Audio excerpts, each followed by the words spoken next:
When it comes to the vast genre of lo-fi, what is the first thing that you think of? Do you think of Adult Swim bumps such as Steve-U's Adult Swim Bumps album? Or maybe Jay Dilla's last album, Donuts, before he passed away? Or maybe instead you're thinking of the godfather of lo-fi, Nujabes?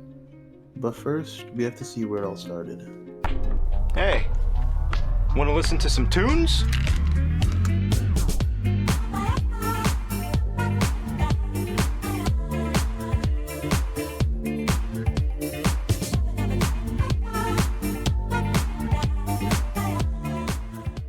Lo-fi, aka low fidelity music, but before it was known as that, it actually started off as DIY music in the 20s, and it wasn't later until the 50s where lo-fi got a household name.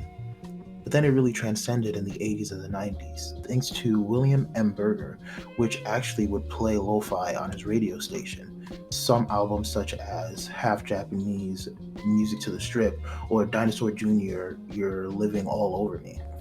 During the 60s, you would see a lot of people using marijuana, heroin, and also LSD. And this was also around the time where lo-fi was kind of getting a Kickstarter, and especially during the Summer of Love, which was an event from June 1967 to October 1967. And you would have around 100,000 people on any sorts of those type of drugs while having fun and listening to low fidelity music.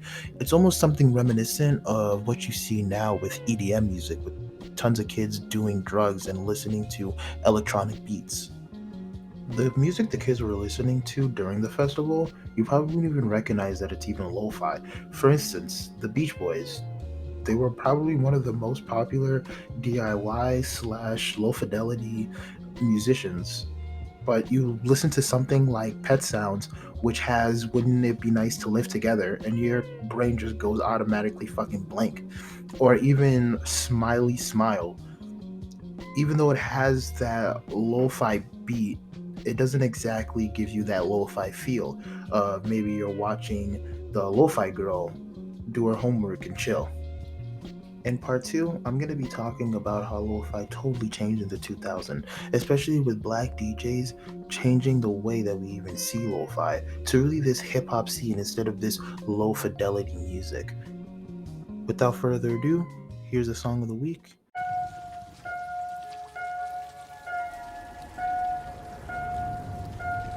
Hello, handsome.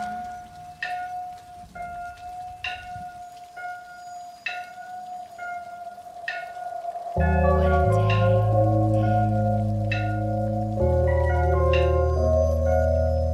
You look lonely. I can fix that.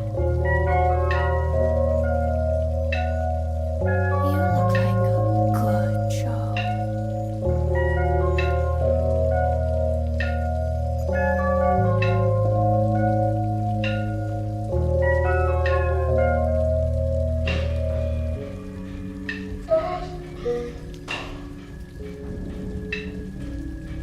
Thank you guys for watching, and I'll see you for part two.